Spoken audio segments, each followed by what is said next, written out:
Bueno, ahora vamos con nuestra segunda unidad. Hablaremos de los comportamientos inusuales. La detección de patrones inusuales en los datos de los eventos de interés en salud pública es relevante.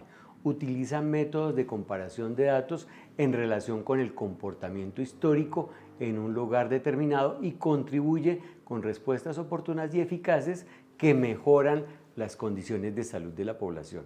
En Colombia, el Instituto Nacional de Salud, en el marco de sus competencias, orienta a los actores del sistema frente al análisis de los comportamientos inusuales.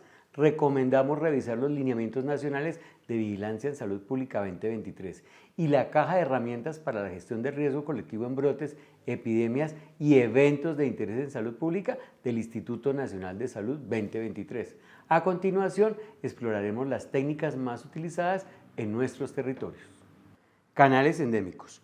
Un canal endémico, como lo habíamos visto en la unidad anterior, permite interpretar los datos de la vigilancia actuales en el contexto histórico de los datos.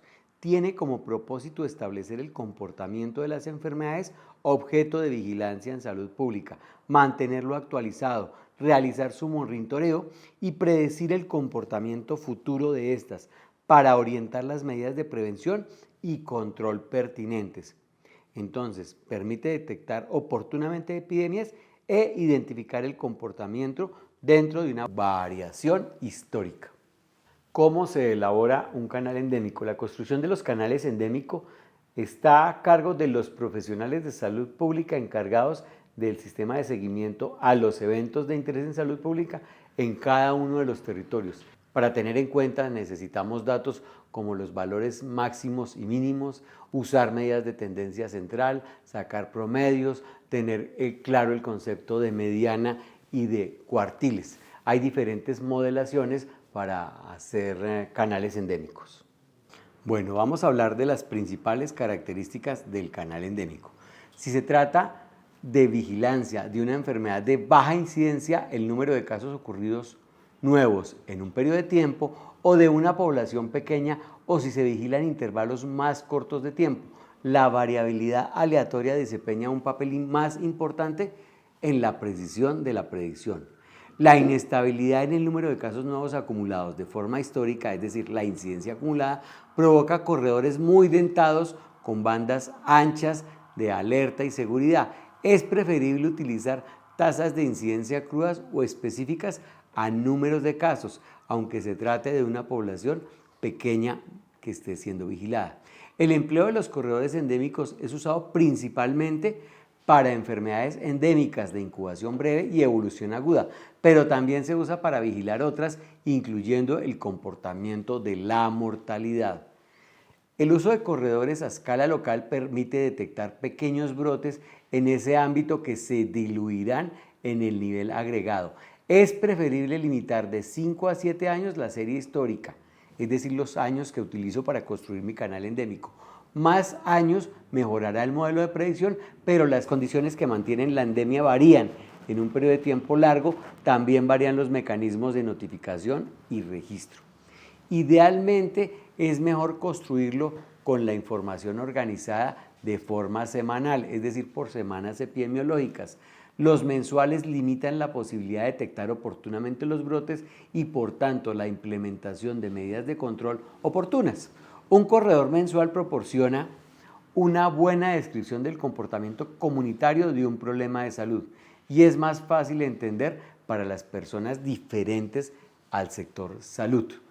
La inestabilidad o dispersión de los casos notificados en los años previos condiciona notablemente la posibilidad de realizar predicciones.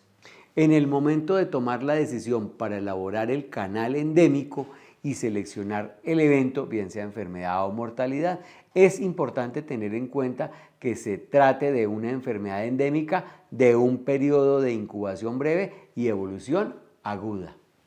Agrupación de eventos. Cuando la incidencia lo permita, será útil realizar corredores independientes para cada enfermedad y sus subgrupos, por ejemplo, diarreas por grupos de edad o por agentes etiológicos.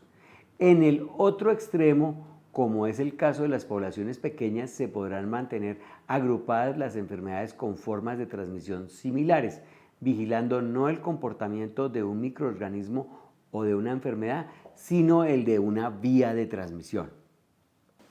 Condiciones de los datos. Habitualmente los corredores se construyen con series de casos de 5 a 7 años. Es permitido suponer que al aumentar el número de años mejorará el modelo de predicción, pero debería tenerse en cuenta que si se analizan series muy largas, es probable que tanto las condiciones que mantienen la endemia como los criterios diagnósticos y los mecanismos de notificación y registro hayan cambiado. En cuanto a los intervalos de tiempo, siempre sería deseable realizar corredores por semanas epidemiológicas, pero ante incidencias bajas habrán de utilizarse periodos mayores, 2 a 4 semanas, lo cual tenderá a estabilizar las fluctuaciones debidas al azar. La desventaja que supone realizar periodos de 2 a 4 semanas es que se reduce la posibilidad de detectar tempranamente los brotes y que se retrasa la implantación de las consiguientes medidas de control. Metodologías para elaborar un canal o corredor endémico. Existen diferentes métodos, como se mencionó anteriormente. Una de las metodologías para elaborar canales endémicos es la de mediana y cuartiles, en la cual se generan 4 zonas. Debajo del cuartil inferior o zona de éxito, entre el cuartil inferior y la mediana o zona de seguridad, entre la mediana y el cuartil superior o zona de alerta y por arriba del cuartil superior o zona de epidemia. Es decir, tendríamos una zona de epidemia, una zona de alerta, una zona de seguridad y una zona de éxito. Entonces, se organiza la información de la enfermedad de interés para el canal endémico de los 5 a 7 años anteriores, preferiblemente por semana epidemiológica, incluyendo las medianas en cada semana y los valores extremos. Los cuartiles son valores que dividen una muestra de datos en 4 partes iguales. Utilizando cuartiles puede evaluar rápidamente la dispersión y la tendencia central de un conjunto de datos, que son los pasos iniciales para comprender los datos. Bueno, ahora vamos a describir nuestros cuartiles. Hablábamos entonces de 3 cuartiles. El primer cuartil, o sea el Q1, tiene el 25% de los datos y es menor o igual que este valor. El segundo cuartil, la mediana, ahí está el 50% de los datos que son menores o iguales a este valor. Y el tercer cuartil tiene el 75% de los datos, es menor que igual a este valor. El rango intercuartil, es decir, la distancia entre el primer cuartil y el tercer cuartil, la distancia entre Q1 y Q3, de esta manera abarca el 50%, la parte central de los datos. Por ejemplo, para los siguientes datos, 7, 9, 16, 36, 39, 45, 45, 46, 48 y 51, tendríamos el Q1 en 14.25, la mediana o Q2 en 42 y el tercer cuartil o Q3 donde estaría el 70, por debajo de este estaría el 75% de los datos, lo tendríamos entre 46.5 y el rango intercuartílico, la distancia entre los Q sería de 14.25 a 46.50 o 32.25. Los cuartiles son valores calculados, no observaciones de los datos. Ojo con eso. A menudo es necesario interpolar entre 2 observaciones para calcular un cuartil con exactitud. Bueno, aquí tenemos la representación gráfica de nuestros cuartiles con el comportamiento histórico. Y entonces tenemos la división en 4 zonas. Debajo del primer cuartil, el que tenemos como Q1 verde, tendremos la zona de éxito. Entre el cuartil 1 y el cuartil 2, es decir, la media, tendremos la zona de seguridad. Entre el cuartil 2 y el cuartil 3 tendremos la zona de alarma o alerta, que sería nuestro Q3 o el rojo que ustedes tienen en la gráfica. Y por encima del Q3 tendremos nuestra zona de epidemia, que corresponde al valor del tercer cuartil. Una vez que tenemos montados nuestros 3 cuartiles que nos dividen esto en 4 zonas, montamos el año que queremos analizar, que aquí lo tenemos en una gráfica en negro. Y ahí procedemos a hacer el análisis del canal endémico. Tomando el ejemplo anterior, ¿cuáles serían las preguntas que nos haríamos para hacer el análisis del canal endémico? ¿En qué zona se encuentra en el momento de la observación? Para el ejemplo, entonces, vemos que se encuentra en zona de epidemia. ¿Cuál es la tendencia? Continuando con el ejemplo, se identifica una tendencia al aumento en el número de casos. ¿Cómo se explica este comportamiento?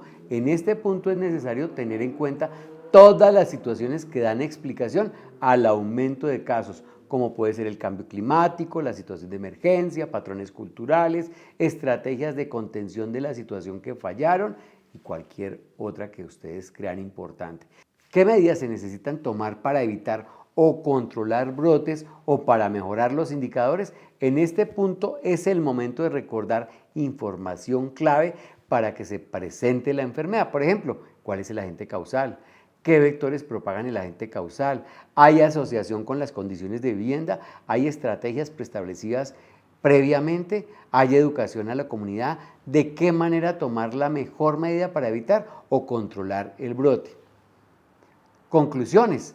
Se incluyen en el informe que se debe realizar y que está a cargo, ojo que esto es muy importante, de las autoridades sanitarias en el territorio, es decir, el hospital local, la Secretaría Municipal o Departamental de Salud. Y finalmente es clave hacer algunas recomendaciones. Para ver un ejemplo práctico de construcción de un canal endémico, los invito a hacer clic aquí. Vamos a hablar un poco de análisis de conglomerados. Un conglomerado es la agregación inusual, real o aparente de casos de enfermedades o eventos de salud que están agrupados en un lugar o tiempo definidos en una cantidad que se supone es mayor a la que cabría de esperar por el azar. En teoría, un conglomerado espacial o temporal podría ser la expresión inicial de un brote y por lo tanto su identificación sería la manera más temprana de detectarlo. En la práctica, la búsqueda de conglomerados usualmente a partir de rumores locales puede ser una forma de vigilar la ocurrencia de posibles brotes subsecuentes en la población. La vigilancia basada en eventos se vale en las distintas fuentes de información oficiales y no oficiales para detectar conglomerados de casos con signos y síntomas clínicos similares que pueden o no coincidir con la presentación de enfermedades fácilmente identificables. Las fuentes oficiales incluyen las autoridades nacionales, otros organismos como el Sistema Nacional de Naciones Unidas, fuentes no oficiales como son públicas o privadas, por ejemplo, sitios de internet, redes sociales y comunicaciones en general del público. Se debe resaltar que esta información debe informarse a las autoridades encargadas de identificar y corroborar la presencia de un conglomerado o un brote e iniciar las correspondientes medidas de contención y control.